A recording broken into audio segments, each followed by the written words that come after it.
Study IQ IAS, अब तैयारी हुई अफोर्डेबल। दोस्तों, यूरोप में इस साल सर्दियों का मौसम कुछ अजीब चल रहा है। वैसे तो यूरोपियन विंटर्स के बारे में सोचते हुए हमारे दिमाग में बर्फ की चादर से ढकी हुई सड़कों का ख्याल आता है, लेकिन इस बार नजारा थोड़ा अलग देखने को मिला। दरअसल इस साल यूरोप के कई जगहों पर एक unprecedented winter heat wave record करी गई। जी हाँ दोस्तों, सुनने में शायद ये बात आपको कॉन्ट्राडिक्टरी लग रही हो, लेकिन विंटर में भी हीट वेव आने का फिनोमिनन इस बार यूरोप में एक सच्चाई बनकर सामने आया है, जहां न्यू ईयर वीकेंड आने के साथ ही यूरोप का तापमान भी बदलने लगा है। वॉशिंगटन पोस्ट की एक रिपोर्ट के मुताबिक लगभग 7 सालों में रिकॉर्ड ब्रेकिंग टेम्परेचर्स के चलते कई सालों की तुलना में 2023 का जनवरी वार्मेस्ट जनवरी था। फ्रांस से लेकर शेष वेस्टर्न यूरोप तक टेम्परेचर्स नॉर्मल की तुलना में 10 से 20 डिग्री सेल्सियस ज्यादा रहे। उदाहरण के तौर पर चेक रिपब्लिक में औसतन तापमान 19.6 डिग्री सेल्सियस, पोलैंड में 19, नीदरलैंड्स में 16.9 डिग्री सेल्सियस दर्ज किया गया है। वहीं बाकी यूरोपियन कंट्रीज में भी स्प्रिंग जैसा मौसम ही बना हुआ है।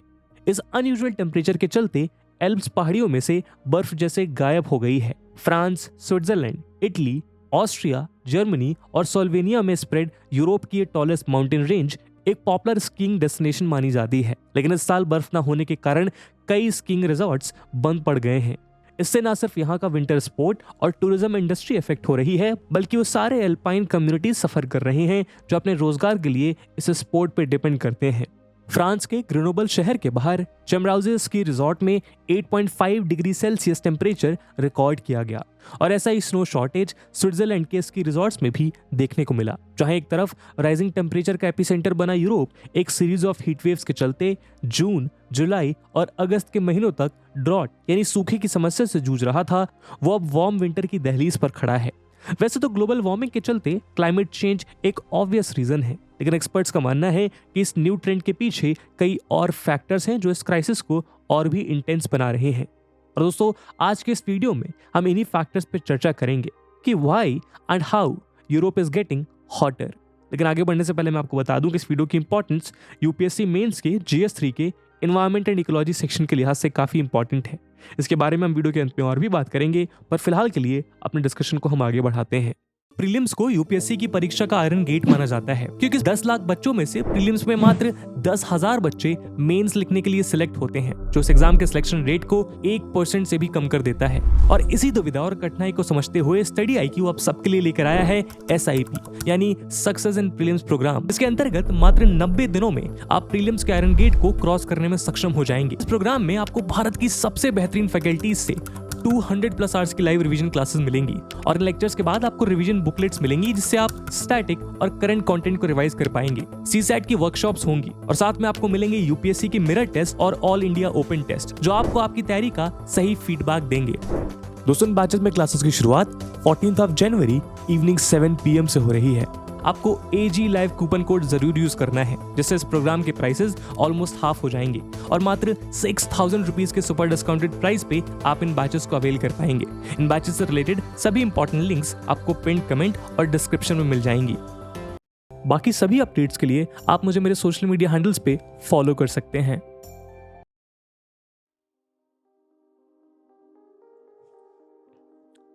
दोस्तों, वॉशिंगटन पोस्ट की एक रिपोर्ट के मुताबिक इस एक्सट्रीम वॉर स्पेल के पीछे एक इंपॉर्टेंट फैक्टर है यूरोपियन रीजन में हीट डोम का फॉर्मेशन, जो पहले की तुलना में यूरोप को अधिक गर्म बना रहा है।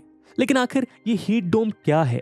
दोस्तों, मान लीजिए कि आप एक बर्तन में पानी उबाल रहे हैं और आपने उस पर एक लिड यानी ढक्कन चढ़ा दिया हो। यहाँ आप देखेंगे कि जब पानी का टेम्परेचर अपने बॉइलिंग पॉइंट को एक्सीड करता है, तो बर्तन में रखा पानी वेपर की फॉर्म में ऊपर उठे हुए ढक्कन को हटाने लगता है, और यदि आप ढक्कन के ऊपर कोई वजनदार चीज रख दे तो पूरी वेपर बर्तन के अंदर ही कैद हो जाती है। ठीक इसी तरह हीट डोम एक हाई प्रेशर एरिया होता है, जो वार्म एयर को एक्सटेंडेड पीरियड के लिए कैद कर लेता है। जितनी देर तक एयर ट्रैप्ड रहती है, उतना ही सूरज की किरणें उसे गर्म करती हैं, जिससे हर रोज टेम्परेचर बढ़ता जाता है। यूजुअली हीट डोम्स कुछ ही दिनों के लिए बनते हैं, लेकिन कभी कभी ये हफ्तों तक बनती रहती हैं, जिससे डेडली हीट वेव्स जनरेट होते हैं। साइंटिस्ट ये भी बताते हैं कि हाई प्रेशर वाले रीजन में हीट डोम हो ना हो, लेकिन ग्राउंड की तरफ आते आते हवा गर्म हो ही जाती है, और ये हवा ड्राई होते होते इस एरिया के टेम्परेचर को और भी इंक्रीज कर देती है। वैसे तो हीट डोम्स का ये फिनोमेना कोई नया कॉन्सेप्ट नहीं है, लेकिन रिसर्चर्स का मानना है कि क्लाइमेट चेंज के चलते अब ये फिनोमेनन और भी ज्यादा एक्सटेंसिव और इंटेंस होता जा रहा है। और यूरोप के दिन ब दिन गर्म होते वातावरण के पीछे इस हीट वेव का एक मेजर रोल है। दोस्तों, हीट डोम का फॉर्मेशन एक और फैक्टर से जुड़ा हुआ है जिसका नाम है जेट स्ट्रीम। आसान भाषा में कहें तो हमारे एटमॉस्फेयर का एक ऐसा एरिया जहां हवा सामान्य परिस्थितियों के मुकाबले तेजी से चलती है और उन हवाओं को जेट स्ट्रीम कहा जाता है। दोस्तों, स्टडीज के मुताबिक जेट स्ट्रीम का एक वेव लाइक पैटर्न होता है जो कंटिन्यूअसली नॉर्थ और साउथ के बीच मूव करती रहती हैं। जब ये लहरें बड़ी और लंबी हो जाती हैं तब उनकी स्पीड कम हो जाती है, लेकिन कभी कभी ये स्ट्रीम्स रुक जाते हैं जिससे एक हाई प्रेशर सिस्टम क्रिएट होता है जो इन टर्न हीट डोम को फॉर्म करता है। अब राइजिंग टेम्परेचर के साथ साथ जेट स्ट्रीम और भी वेवी बन जाते हैं और नेचुरली हीट वेव्स और भी फ्रीक्वेंट हो जाती हैं। ऐसा ही कुछ यूरोप में भी हो रहा है। यूरोप का क्लाइमेट जेट स्ट्रीम द्वारा मॉडरेटेड होता है जो अक्सर दो हिस्सों में बंट जाती हैं, जिसे साइंटिस्ट डबल जेट कहते हैं। डबल जेट्स काफी नॉर्मल ऑकरेंसेस हैं, पर क्लाइमेट चेंज के चलते इनकी इंटेंसिटी और फ्रीक्वेंसी एक कंसर्न बनती जा रही है। पिछले साल जुलाई में एम्स्टर्डम के क्लाइमेट साइंटिस्ट डिम कॉमो और उनके कलीग्स द्वारा पब्लिश किए गए रिजल्ट्स में इन फ्रीक्वेंट और पर्सिस्टेंट डबल जेट्स को यूरोपियन हीट वेव्स के साथ लिंक किया गया, खासकर वेस्टर्न यूरोप में जहां ये हीट वेव्स काफी सीवियर रहे। कोमो के रिजल्ट्स के मुताबिक वेस्टर्न यूरोप का लगभग सारा एक्स्ट्रा हीट डबल जेट्स के थ्रू एक्सप्लेन किया जा सकता है। वहीं पूरे यूरोप के लिहाज से ये double jets 30% of excess heat के लिए जिम्मेदार हैं। दोस्तों, डिम कोमो ने अपने स्टडी में यह भी पाया कि यूरोप में पिछले गर्मियों में चल रहे सूखे की वजह से जुलाई में डेडली हीट वेव की सिचुएशन पैदा हो गई थी। दरअसल जब मिट्टी गीली रहती है तो वह एक्सट्रीम हीट के खिलाफ एक बफर की तरह काम करती है, लेकिन जब ये सूखी पड़ जाती है तब वेपोराइजेशन कम होता है, यानी प्लांट्स और सॉइल से वाटर कम इवापोरेट होता है। इस इवापोरेशन में बहुत एनर्जी इस्तेमाल होती है, इसलिए जब ये नहीं होता तब यही एनर्जी हवा को गर्म करने में इस्तेमाल हो जाती है। ETH ज़्यूरिख के क्लाइमेट साइंटिस्ट सोनिया सेनेविरत्ने और कोमो दोनों इस बात पे एग्री करते हैं कि सॉइल की इसी एरिडिटी की वजह से भी हीट वेव का ये फेज यूरोप में देखने को मिल रहा है। इसके अलावा यूरोप में बढ़ती गर्मी का एक और फैक्टर है ओशन करंट्स, जिनमें एक स्लो डाउन रजिस्टर किया गया है। दोस्तों, ओशन करंट यानी समुद्री धाराएं ये और कुछ नहीं बल्कि सी वाटर का कंटिन्यूअस प्रेडिक्टेड डायरेक्शनल मूवमेंट होता है, जिसके पीछे ग्रेविटी, वाटर डेंसिटी और कोरियोलिस इफेक्ट जैसे फैक्टर्स जिम्मेदार होते हैं। अटलांटिक मेरीडोनियल ओवरटर्निंग सर्कुलेशन यानी AMOC एक मेजर ओशन करंट है जिसके स्लो डाउन को यूरोपियन हीट वेव में एक कंट्रीब्यूटिंग फैक्टर माना जा रहा है। AMOC वार्म सॉल्टी वाटर को नॉर्थ की तरफ भेजता है और डीप कोल्ड वाटर को साउथवार्ड ले जाता है। क्लाइमेट मॉडल्स ने बहुत पहले ही ये प्रिडिक्ट कर लिया था कि ग्लोबल टेम्परेचर्स के राइज होने के साथ साथ AMOC स्लो होता जाएगा, और कई रिसर्चर्स मानते हैं कि ऐसा अब होने लगा है। आयरलैंड के मेनूथ यूनिवर्सिटी के क्लाइमेट फिजिसिस्ट लेफ के केसर मानते हैं कि बीते कुछ दशकों में ऐसे कई एविडेंसेस सामने आए हैं जिनके थ्रू ये एस्टैब्लिश किया जा सकता है कि AMOC स्लो होता जा रहा है। AMOC के स्लो डाउन होने से नॉर्थ अटलांटिक ठंडा हो रहा है, जिससे जेट स्ट्रीम में चेंजेस देखने को मिल रहे हैं। इससे साउथ से वार्म एयर सेंट्रल यूरोप की तरफ आ रही है, जिसके चलते यूरोप में हीट वेव जनरेशन देखने को मिल रही है। हालांकि कुछ एक्सपर्ट्स ऐसे भी हैं जो रिसेंट यूरोपियन हीट वेव्स के लिए AMOC को जिम्मेदार नहीं मानते, लेकिन माइनर ही सही यूरोपियन हीट वेव्स में नॉर्थ अटलांटिक का रोल कंप्लीटली इग्नोर नहीं किया जा सकता। दरअसल यूरोप में बढ़ते तापमान के पीछे कोई एक वजह नहीं है, बल्कि इन सारे फैक्टर्स का इंटरेक्शन शामिल है। ऐसे में एक्सपर्ट्स के मुताबिक कोई एक कॉज या इफेक्ट से हीट वेव का रिलेशनशिप एस्टैब्लिश करना पॉसिबल नहीं है, क्योंकि ये सब फैक्टर्स काफी डायनेमिक हैं। लेकिन एक बात तय है कि आने वाले समय में यूरोप में बढ़ते तापमान का ये सिलसिला जारी रहेगा। जाहिर सी बात है कि यूरोपियन पॉलिसी मेकर्स के लिए ये एक मेजर कंसर्न है, और कई एक्सपर्ट्स का मानना है कि उन्हें नए क्लाइमेटिक मॉडल्स के लिए इंतजार ना करके ऐसे एक्सट्रीम हीट वेव्स के लिए प्रिपेयर होना चाहिए। फ्रांस के climate and environment sciences laboratory के क्लाइमेट साइंटिस्ट रॉबर्ट वॉटार्ड कहते हैं कि अगर 20 साल पहले उन्हें किसी ने बोला होता कि लंदन का तापमान कभी 40 डिग्री सेल्सियस तक पहुंच जाएगा तो वो शायद इस बात पर विश्वास तक न करते। पर आज यूरोप इस कड़वी सच्चाई के सामने खड़ा है। आइए देखते हैं कि इस पूरे फिनोमेनन का इम्पैक्ट यूरोप पर क्या रहा है और क्या यूरोप इससे डील कर पा रहा है। दोस्तों, क्लाइमेट एक्सपर्ट्स के मुताबिक यूरोप का deadliest natural disaster heat wave रहा है। पिछले 4 दशक में हीट वेव के चलते करीब 76,000 से 1,20,000 लोगों की मौत हुई है, जहां सबसे ज्यादा हीट रिलेटेड डेथ्स जर्मनी में रिकॉर्ड करी गई हैं। WHO का कहना है कि EU के 27 मेंबर कंट्रीज में से आधे से भी कम देशों में एक्सट्रीम हीट वेव के साथ डील करने का एक्शन प्लान है और इनमें से ज्यादातर देश इनसफिशिएंट फंडिंग का शिकार है। डेंजर लेवल और एक्शन प्लान में ये डिस्पेरेंसी यूरोप के लिए अब एक मेजर स्कैंडल बन चुकी है। गौर करने की बात यह है कि majority of existing action plans 2003 में हुए डेडली हीट वेव के बाद अडॉप्ट किए गए थे। फॉर एग्जांपल, फ्रांस ने अपने रेजिडेंट्स को अलर्ट और प्रोटेक्ट करने के लिए अपने सिस्टम को इसी समय अपडेट किया। साथ ही वहां की म्युनिसिपल अथॉरिटीज सबसे वल्नरेबल सिटीज को हेल्थ एडवाइसेस सर्विसेज के थ्रू मॉनिटर करते रहे। वैसे तो यूरोप के दूसरे स्टेट्स में भी इस तरह के पॉलिसीज के थ्रू मोर्टेलिटी रेट को रिड्यूस किया गया, लेकिन प्रिपेयर्डनेस लेवल बहुत वेरी करता है। जैसे एक जर्मन न्यूज़पेपर के द्वारा जर्मनी के 300 डिस्ट्रिक्ट्स में किए गए सर्वे में पाया गया कि 80% डिस्ट्रिक्ट्स में कोई भी प्रोटोकॉल तैयार नहीं किया गया था। इसके अलावा जिस लेवल पे फॉरेस्ट फायर्स देखे गए उस लेवल को हैंडल करने की कैपेसिटी भी जर्मनी में नहीं है। For example, North Rhine Westphalia region में ही 4 दिनों में 11 फॉरेस्ट फायर्स लगे। यही नहीं, इस बिगड़ते तापमान का इकोनॉमिक इम्पैक्ट भी सीवियर रहा है, खासकर जब बात ट्रांसपोर्ट, एनर्जी और इंफ्रास्ट्रक्चर की हो। उदाहरण के तौर पर लंदन के ल्यूटन एयरपोर्ट को कई फ्लाइट सस्पेंड करने पड़े क्योंकि एक्सट्रीम हीट वेव के चलते रनवे डैमेज हो गए थे। वहीं यूके के रेल सिस्टम को भी शट डाउन करना पड़ा। नेदरलैंड्स के एम्स्टर्डम में ब्रिजेस के ऊपर पानी छिड़काया गया ताकि उन्हें फंक्शनल रखा जा सके। उधर इटली में ट्रियस्ट से बाकी कंट्री को जोड़ने वाले मोटरवे और रेलवे लाइंस वहां लगे वाइल्ड फायर्स के चलते बंद पड़ गए। फ्रांस और बेल्जियम में न्यूक्लियर प्लांट्स के ऑपरेशंस को भी हॉल्ट किया गया क्योंकि वहां यूज होने वाला कूलिंग वाटर ज्यादा गर्म हो गया था। यही नहीं बल्कि हीट की इस चपेट से साइबर स्पेस भी नहीं बच पाया है।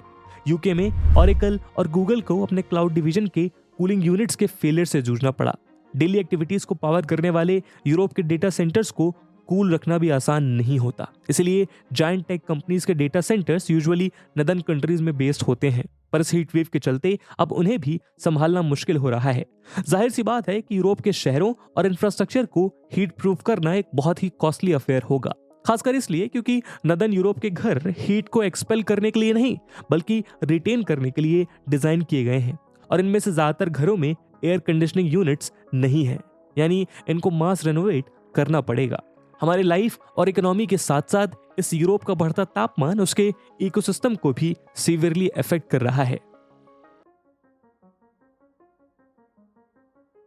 दोस्तों, 2022 में यूरोप के लगभग 19 देशों में हीट वेव के चलते मेजर रिवर्स सूखे पड़ गए और कई जगह ड्रॉट की समस्याएं काफी सीवियर रहीं।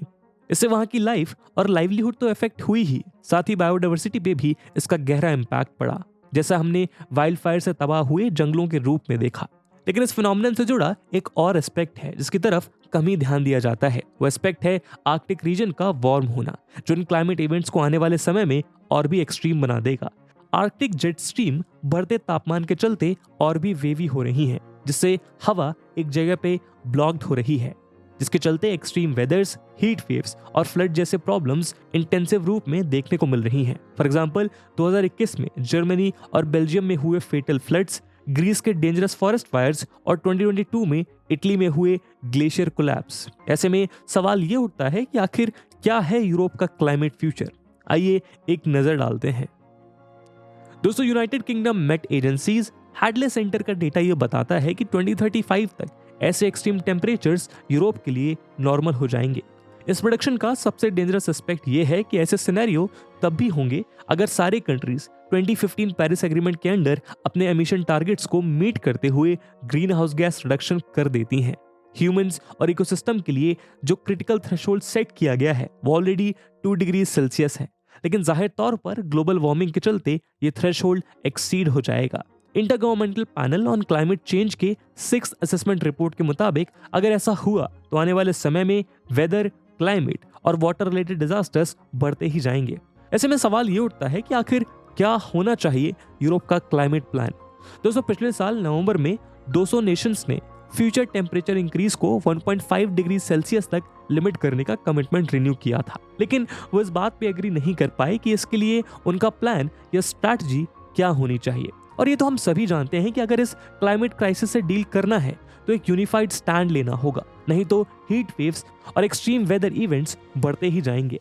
19th सेंचुरी से ये planet already 1.1 degree Celsius warm हो चुका है और साइंटिस्ट का मानना है कि अगले एक दशक में ये 1.5 डिग्री सेल्सियस तक पहुंच जाएगा।